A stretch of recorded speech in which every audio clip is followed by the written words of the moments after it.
알프스의 명산들과 눈부시게 아름다운 자연으로 기억되는 북유럽의 작은 나라 스위스.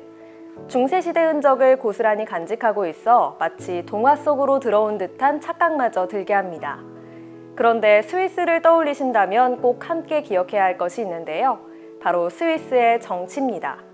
스위스에는 주민들이 직접 광장에 모여 의견을 발표하고 토론 후 투표하는 직접 민주주의 란츠게마인데를 시행하고 있다고 하는데요. 오늘 선거 토픽에서는 스위스의 직접 민주주의 란츠게마인데에 대해 소개해드리겠습니다.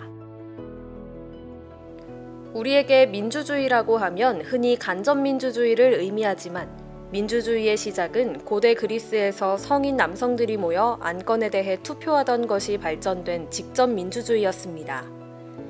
대부분의 국가가 규모가 커지고 시민들의 숫자가 증가하면서 모두 정치에 참여하기 어렵게 됨에 따라 간접민주주의를 택하고 있지만 여전히 직접민주주의를 실천하고 있는 곳이 바로 스위스인데요. 직접민주주의와 지방자치가 잘 발달되어 있는 스위스에는 생활정치의 장으로 평가받는 800년 역사의 의사결정 시스템인 란츠게마인데라는 특별한 제도가 있습니다. 란츠게마인데는 직접민주제에 의한 최고 의결기구로서 1년에 한 번씩 주민들이 모여 의제에 대해 직접 거수로 표결하는 주민총회인데요.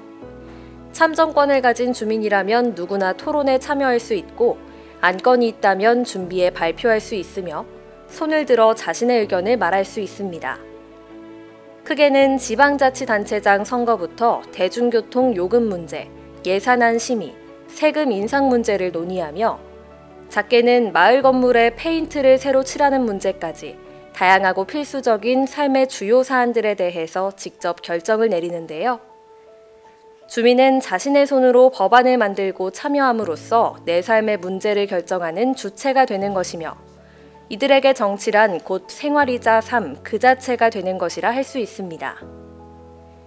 스위스의 직접민주주의를 가장 상징적으로 보여주는 란츠게마인데는 국민자치의 원리를 가장 충실히 실현하는 수단이라 할 수 있지만 익명선거라는 민주주의의 기본 원칙을 지킬 수 없다는 어려움과 많은 사람들이 모일 수 있는 공간 등의 어려움으로 인해 현재 스위스의 글라루스주와 아펜첼 이너로덴주 두 곳에서만 그 전통을 이어가고 있는데요.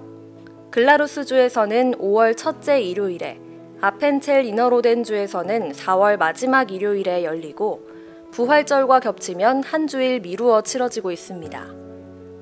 란츠게마인데의 장점은 주민들이 누구나 참여해 자신들의 이해관계와 직결된 문제들을 모두 공개 토론과 투표를 거쳐 결정하므로 불필요한 사회적 갈등을 미연에 예방할 수 있다는 장점이 있으며 대의민주주의와 조화를 이루며 민주주의의 발전을 이끌고 있다는 평가를 받고 있습니다.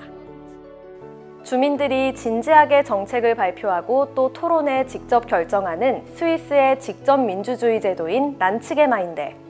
주민들이 정치에 관심이 없다면 제대로 유지될 수 없는 제도인 만큼 바로 정치에 대한 주민들의 뜨거운 관심을 눈여겨봐야 할 것 같은데요. 우리나라는 간접민주주의로 주민투표 등의 일부분의 제도를 통해 직접민주주의를 실현하고 있지만 민주주의는 내가 만든다는 생각으로 적극적인 참여와 견제를 해주신다면 우리의 민주주의가 더욱 발전하지 않을까요?